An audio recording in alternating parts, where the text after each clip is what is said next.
নমস্কাৰ পুনৰবাৰ আপোনালোক সকলোকে মোৰ ইউটিউব চেনেল অনন্যা কাকতি ব্লগলৈ স্বাগতম জনাইছোঁ। আজি ভিডিঅ' আৰম্ভণি দেখি গম পাইছেই চাগে এখন বিয়াৰ পৰিৱেশ। কাৰ বিয়া সেই সকলোখিনি কথা গম পাব যদিহে ভিডিঅ'টো আপোনালোকে স্কিপ নকৰাকৈ চাই গৈ থাকে। গতিকে বলকচোন ভিডিঅ'টো আৰম্ভ কৰোঁ। গতিকে আমি আহি আছোঁ বিয়া ঘৰলৈ আৰু বিয়া ঘৰত সকলোৰে বিভিন্ন ধৰণৰ কাম আৰু মোৰ দায়িত্বত পৰিছে এই বেলুন ফুলোৱা কামটো। অৱশ্যে বৰ কষ্টৰ কাম নহয়, যিহেতু বেলুনটো দেখিছেই কেনেকৈ ফুলাইছোঁ। কথা পাতি পাতি এনেকৈ বেলুন ফুলাই আছোঁ আৰু ঘৰৰ বাকীবিলাকে বেলেগ বেলেগ কাম কৰি আছে। বেলুন ফুলাই হৈ গ'ল। এইখিনি বেলুন ফুলাই এনেকৈ বিচনাত থৈ দিছোঁ। ৰঙা নীলা একদম নানা ধৰণৰ বেলুন আৰু ৰঙা নীলা। আৰু এয়া হৈছে আমাৰ কইনা। এয়া হৈছে আচলতে মোৰ মামাৰ ছোৱালী চিকি, আৰু চিকি বিয়া আৰু এনেকৈ সকলোৱে ফূৰ্তি কৰিছে আৰু চিকিয়ে লগাই আছে মেহেন্দি। আৰু বাকী এইফালে এনেকৈ খুৰীহঁতে এনেকৈ কাম কৰি আছে। আৰু এইফালে মেহেন্দি আৰ্টিষ্টে মোবাইলৰ পৰা চাই ডিজাইন চাই এনেকৈ মেহেন্দি আঁকি আছে কইনাক। আৰু কইনাই অশান্তি পাইছে, যিহেতু তাই মেহেন্দি ইমান দেৰি ধৈৰ্য ধৰি ৰৈ থকাৰ অভ্যাস নাই। আৰু আমিও বিয়া বুলি ক'লে আচলতে এটা ফূৰ্তিৰ কথা, আমিও এনেই আৰু ফূৰ্তি কৰিছোঁ। ভাল লাগে দিনবোৰ সাঁচি ৰাখিবলৈকে এনেকৈ ভিডিঅ' অলপ অলপ কৰি থৈ দিছোঁ। আৰু এইফালে আমি ডেক'ৰেশ্যন কৰি আছোঁ। বৰ বেছি নাজানো, তথাপিও আৰু কইনা যিখিনি জেগাত বহিব সেই জেগাখিনি খালী খালীকৈ থ'লেতো ভাল নালাগিব, সেইটো কাৰণে দুটামান বেলুন লগাই দিছোঁ। আৰু জানেই সকলোৱে যিমানেই মানুহ গোট খায় সকলোৰে আইডিয়াবিলাক বেলেগ বেলেগ। আৰু আমি চবেই আৰু কৈ আছোঁ যে কেনেকৈ লগালে ভাল হ'ব, কোনখিনি ঠাইত কি ধৰণৰ বেলুন লগালে ভাল হ'ব, সেই কথাখিনিকে এনেকৈ আলোচনা কৰি আছোঁ। আৰু ভিডিঅ'টো কৰি দিছে আমাৰ কইনাই। এয়া লগাই লৈছোঁ আৰু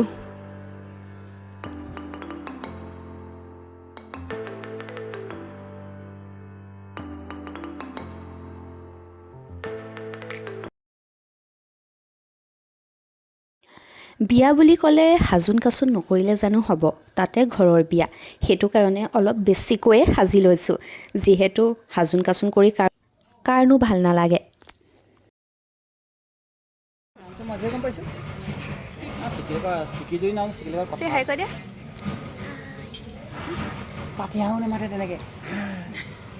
পোৱালিটোক নানিলে যে ক'ত একেবাৰে কাণত ধৰি ধৰি আহিছা যে কেলে ধুনীয়া লাগিছে আকৌ। আৰু টিকলিজনী কাণফুলি পিন্ধি থাকা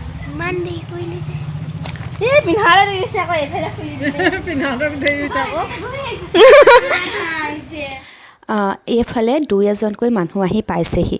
আচলতে বিয়াখন বহুত বেছি ডাঙৰকৈ পতা নাই, অকল ঘৰৰ মানুহখিনিক মতা হৈছে। আৰু এনেকৈ ঘৰৰ মানুহখিনি এজন দুজনকৈ আহি পাইছেহি।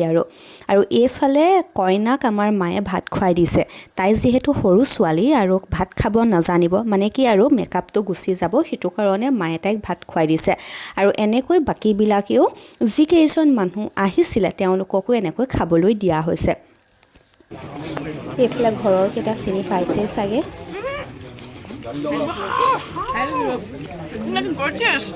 Thank U. অলিটো পেহী তুমি কাৰ লগত আহিলে অকলে? মই ইয়াতে খাই আছিলোঁ। মিন মাহী কি খবৰ? ভাল।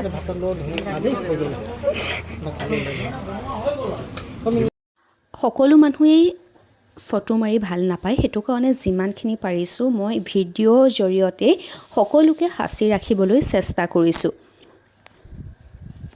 আৰু এইফালে হৈছে কইনা আৰু কইনাৰ সখীয়েক, দেখিছেনে কি মৰম লগাকৈ চাদৰ মেখেলা পিন্ধি আহিছে দুয়োজনীয়ে।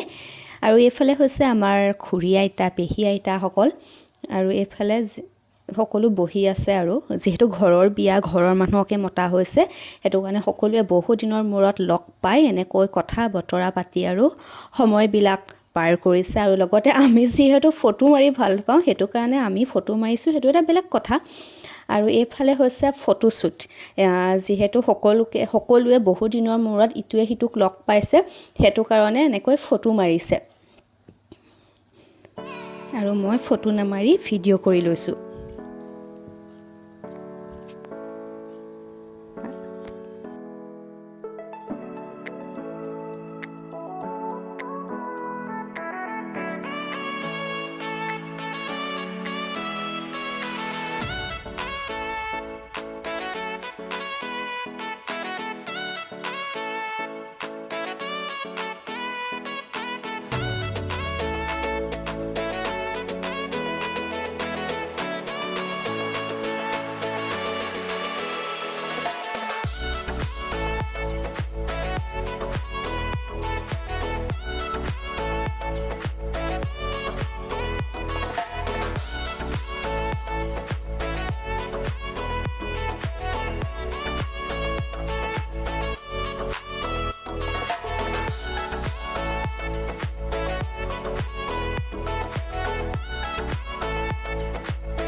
আজি আমাৰ ঘৰলৈ যাব লাগিব।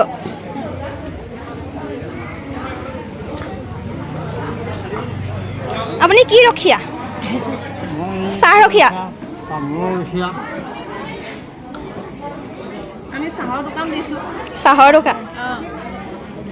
এইফালে লগৰীয়া, এইফালে লগৰীয়া, এয়া বিলনীয়া।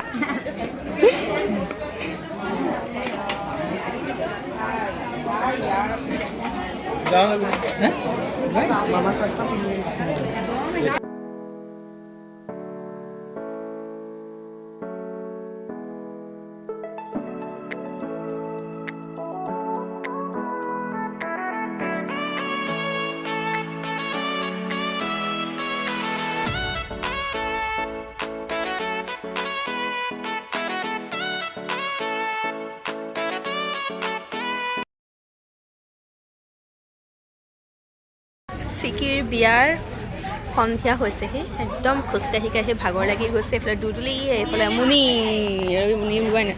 বহুত ভাগৰ লাগিছে, ভৰি বিষ উঠি গৈছে। ভৰি বিষ হৈছে। এতিয়া চবৰে মানে বেটেৰী ডাউন হৈ গৈছে। আৰু এইফালে চুক এটাত বহি লৈছোঁ। বহি অকণমান ভিডিঅ' কৰি লওঁ বোলো।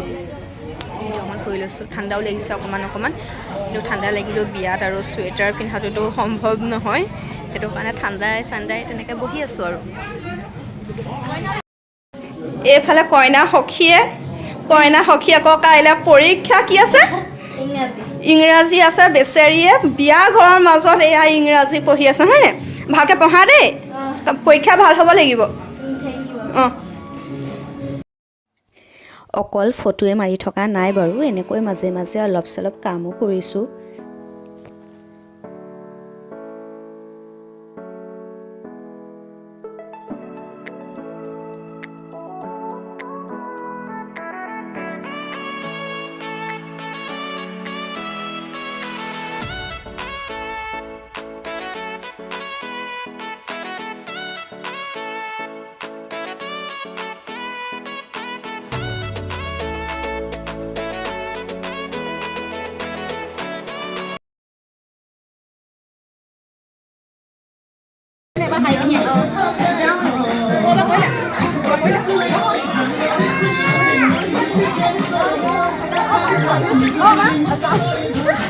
যোৱা, বাই বাই।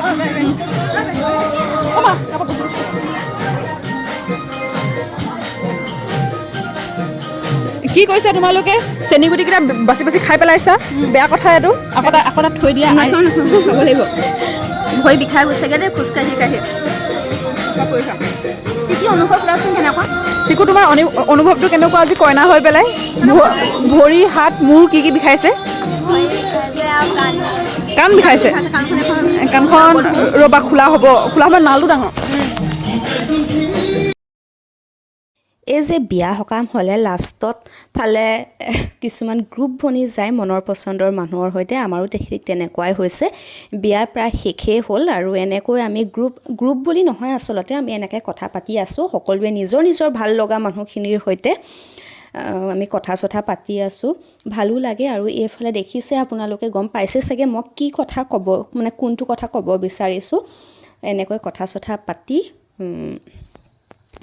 ৰৈ আছোঁ আৰু আজিকালি ৰিলচটো সকলোৱে বনায়েই আমিও বনাইছোঁ আৰু কিন্তু গান চান নথকা ৰিলচ আৰু এনেকৈ ইয়াতে দি দিছোঁ যিহেতু ভাল লাগে আৰু কইনায়ো ভাবি কৈ আছিলে আজি মই ৰিলচ বনাম কিন্তু মানুহক থিয় হৈ চব দিওঁতে খোজ কাঢ়োঁতে বেচেৰি কইনা একেবাৰে ভাগৰি গ'ল সেইটো কাৰণে যিহেতু তাইৰ মন আছিলে সেইটো কাৰণে এনেকৈ অকণমান ভিডিঅ' এটা কৰি ইয়াতে থৈ দিছোঁ আপোনালোকে কেনেকুৱা পালে জনাবলৈ নাপাহৰিব কিন্তু দেই ভিডিঅ'টো আৰু লগতে মই কেইখনমান ফটো এড কৰি দিম আৰু ভিডিঅ'টো চাই কেনে পালে জনাব আৰু যদিহে ভাল লাগিলে লাইক কমেণ্ট শ্বেয়াৰ আৰু যিসকলে নতুনকৈ চাইছে তেওঁলোকে ছাবস্ক্ৰাইব কৰি দিব বাই বাই